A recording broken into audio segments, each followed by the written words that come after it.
Tema 1. Introducción a la neuropsicología. Definición de neuropsicología.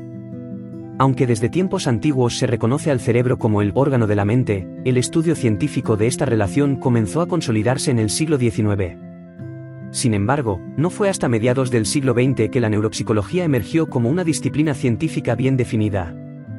Existen diversas definiciones para esta área del conocimiento, pero para fines académicos consideraremos la propuesta de Koulby-Bissab, 2006. La neuropsicología es el estudio de la relación entre las funciones cerebrales y la conducta humana.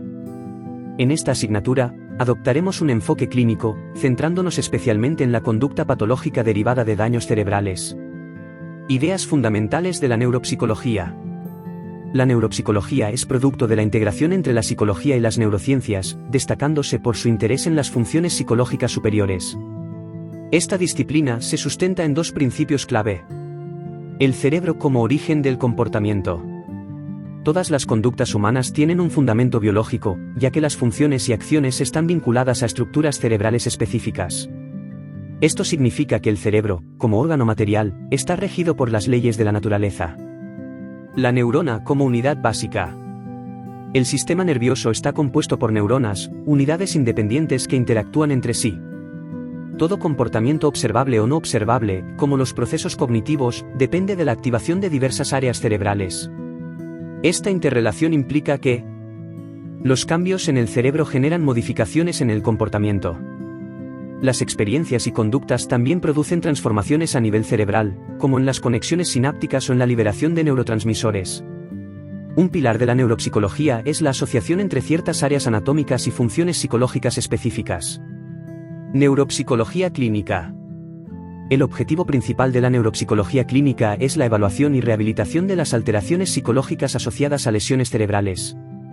Para ello, combina conocimientos de neuropsicología básica y los aplica en el contexto de daño cerebral, aprovechando avances en técnicas de neuroimagen funcional y estructural. Evaluación neuropsicológica. Busca identificar, diagnosticar y comprender las alteraciones psicológicas derivadas de lesiones cerebrales mediante herramientas como test neuropsicológicos, estudios de neuroimagen y otras técnicas diagnósticas. También es una etapa crucial en el diseño de planes de rehabilitación. Rehabilitación neuropsicológica. Persigue restaurar el funcionamiento previo del paciente en áreas personal, social, laboral y familiar. Aunque no siempre es posible recuperar el nivel premórbido, se trabaja para maximizar la independencia funcional del individuo. De acuerdo con la APA, se recomienda intervención neuropsicológica cuando se sospecha de déficits cognitivos o conductuales relacionados con el cerebro. Alexander Lurie y los sistemas funcionales. Alexander Lurie, uno de los neuropsicólogos más influyentes, propuso un modelo holístico del funcionamiento cerebral. Según su perspectiva, no se trata de localizar procesos psicológicos en áreas cerebrales concretas, sino de identificar cómo grupos de regiones cerebrales trabajan en conjunto para ejecutar actividades mentales complejas. El concepto de función cerebral. Las capacidades humanas no dependen de una única área cerebral, sino de sistemas funcionales en los que múltiples regiones trabajan integradamente. Por ejemplo, para producir lenguaje, se requiere la interacción de áreas relacionadas con comprensión verbal, lenguaje motor y funciones premotoras. 3 unidades funcionales propuestas por Lurie. Primera unidad, responsable del tono y vigilia. Asociada con la formación reticular del tronco encefálico y el tálamo, regula funciones biológicas como sueño-vigilia, respiración y metabolismo. Segunda unidad, procesa y almacena información sensorial. Su base anatómica incluye los lóbulos occipital, parietal y temporal, organizados jerárquicamente en áreas primarias, recepción sensorial, secundarias, codificación y terciarias, integración multimodal. Tercera unidad, programa y regula la conducta intencionada. Basada en el lóbulo frontal, gestiona funciones como planificación, toma de decisiones y control de impulsos. Leyes de organización funcional del cerebro. Lurie describió principios que rigen la actividad cerebral y su relación con la conducta. Ley de la estructuración jerárquica. Las áreas cerebrales primarias, secundarias y terciarias procesan información de forma jerárquica y progresiva, con las zonas terciarias asumiendo roles más complejos. Ley de especificidad decreciente. A medida que se avanza hacia áreas cerebrales terciarias, las funciones se vuelven menos específicas y más integradas, permitiendo la síntesis de información multisensorial. Ley de lateralización progresiva. Las funciones superiores tienden a especializarse en un hemisferio cerebral, como el lenguaje en el hemisferio izquierdo o las habilidades visoespaciales en el hemisferio derecho. Redes neuronales y nuevos modelos. Con el desarrollo de técnicas de neuroimagen, la neuropsicología ha evolucionado hacia un enfoque basado en redes neuronales, abandonando la visión estrictamente modular de las funciones cognitivas.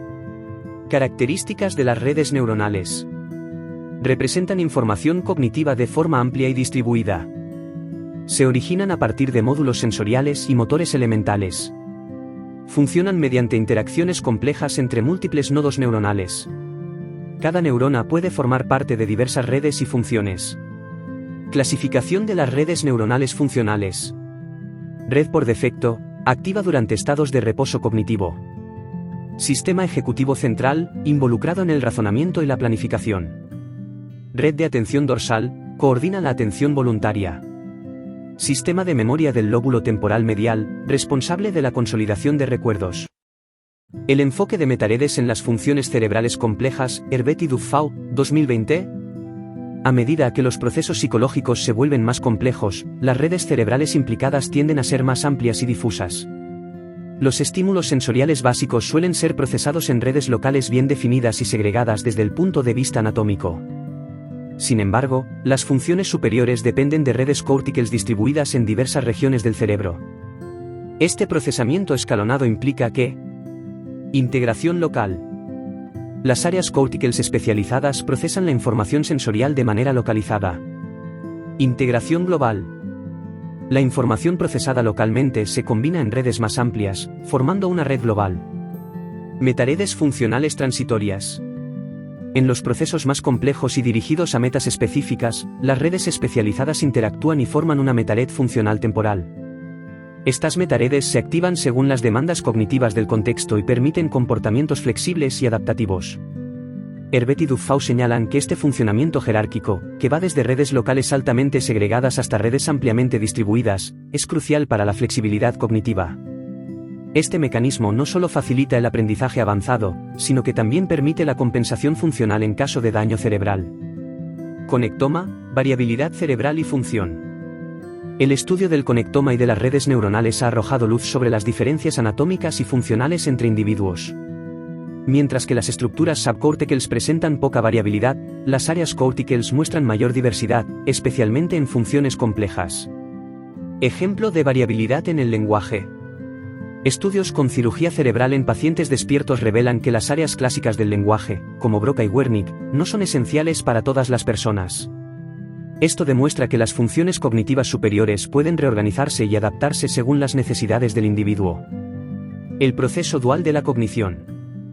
El cerebro opera mediante la interacción de dos sistemas neuronales, ascendente y descendente, que compiten y colaboran para guiar el comportamiento humano. Sistema ascendente. Evolutivamente más antiguo. Intuitivo, emocional, rápido y automático.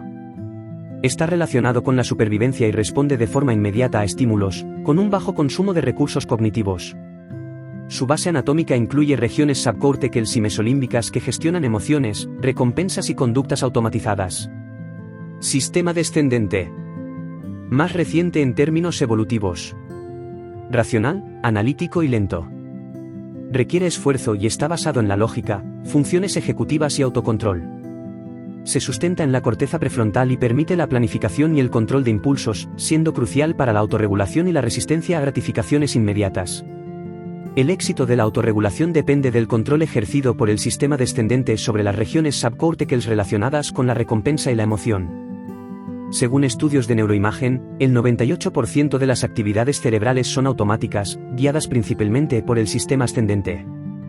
Jerarquía cerebral.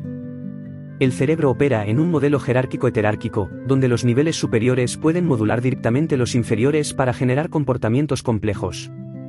Esto permite que los procesos cognitivos y emocionales influyan en respuestas motoras básicas. Procesamiento general y específico. El cerebro humano está genéticamente programado para realizar ciertas funciones neuropsicológicas. Según Michael Gazzaniga, nacemos con circuitos que procesan información relevante para nuestra supervivencia en el entorno físico.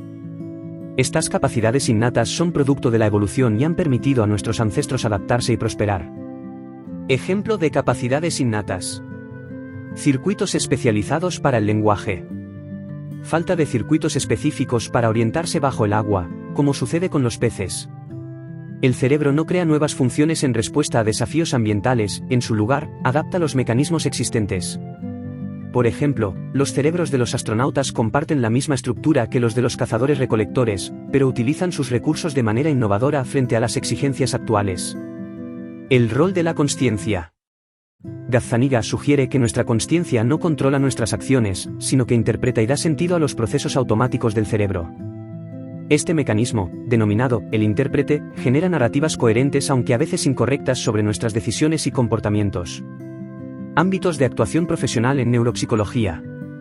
Según la National Academy of Neuropsychology 2001, el neuropsicólogo clínico es un profesional especializado en las relaciones entre el cerebro y el comportamiento humano. Sus funciones abarcan evaluación y diagnóstico, uso de técnicas neuropsicológicas para evaluar aspectos cognitivos, emocionales y conductuales, intervención y rehabilitación, desarrollo de estrategias para restaurar o compensar funciones afectadas en personas con alteraciones neurológicas, psicopatológicas o médicas. Los neuropsicólogos trabajan en una variedad de entornos, como centros de tratamiento de daño cerebral, unidades de psicología clínica y servicios de neurología, psiquiatría, neuropsicología forense, neuropsicología educativa y geriátrica, investigación en conectoma, desarrollo de pruebas neuropsicológicas y laboratorios farmacéuticos.